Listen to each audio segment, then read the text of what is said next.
বছরের বিভিন্ন সময়ে আপনার ডলফিন, বিভিন্ন সময় কচ্ছপ।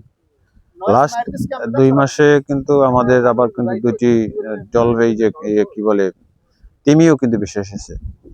আমরা উপকূলে যারা কাজ করি, উপকূল পরিবেশ রক্ষা আন্দোলন, আমাদের এই পরিবেশ নিয়ে আমরা কিন্তু শুধু এটুকু সংরক্ষণ করা, মাটি চাপা দেওয়া এর মধ্যে সীমাবদ্ধ না। আমরা দাবিও জানিয়ে আসছি এবং সেই দাবিটা আমাদের এখনো থাকবে যে সরকার যাতে বা প্রশাসন যাতে এগুলোকে সংরক্ষণ করা, পর্যটকদের দর্শনীয় স্থান হিসেবে তৈরি করা এবং পরবর্তী প্রজন্মের জন্য এগুলোকে কিভাবে সংরক্ষণ করা যায় এগুলোর তদারকি এবং এগুলোর জাত নির্ণয়, পাশাপাশি এগুলো নিয়ে যেন একটু মিউজিয়াম করে, আমাদের সেই দাবি থাকবে। এই কাউয়ারচরের এক স্থানীয় বাসিন্দা আমাদেরকে ফোন দেয়, আমরা যারা উপকূল পরিবেশ রক্ষা নিয়ে কাজ করি আমাদেরকে ফোন দেয় যে এখানে একটি মৃত্যু তিমি ভেসে এসেছে। আমরা ঘটনাস্থলের সাথে সাথে আমরা উপরাজ্যের একটা টিম চলে আসছি। এসে দেখি যে এটা আনুমানিক 58 ফিট লম্বা, 16 ফিট দৈর্ঘ্যের যে তিমিটি মৃত্যু অবস্থায় পড়ে আছে। আমরা যদি আরেকটা জিনিস আপনাদের জানিয়ে রাখতে চাই, সেটা বিগত এই জুন মাসের 3 তারিখে, এখন থেকে 26 দিন আগেই এরকম একটি তিমি এই আমাদের উপকূলেরই আপনার ঝাউবন এলাকায় ভেসে এসেছে।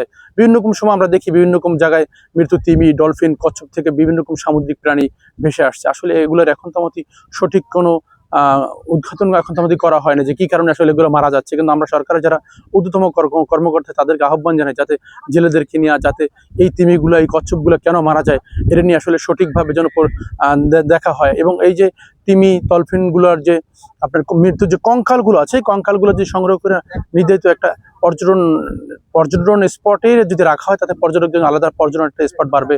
বিভিন্ন ইউনিভার্সিটির যারা স্টুডেন্ট আছে তারাও এটা থেকে তাদের জন্য আসলে আলাদা একটা শিক্ষা হবে, একটা সামুদ্রিক মিউজিয়ামের মতো হবে, যাতে অনেক পর্যটকরা আছে যারা সমুদ্রে গিয়ে আসলে তিমি দেখার সুযোগ হয় না, ডলফিন দেখার সুযোগ হয় না। এটা দিয়ে তারা আলাদাভাবে শিখতে পারে। পর্যটন কেন্দ্রের জন্য আলাদা একটা ইনকামের সোর্স হবে, পর্যটকদের জন্য আলাদা একটা পর্যটন স্পট হিসেবে তৈরি হবে।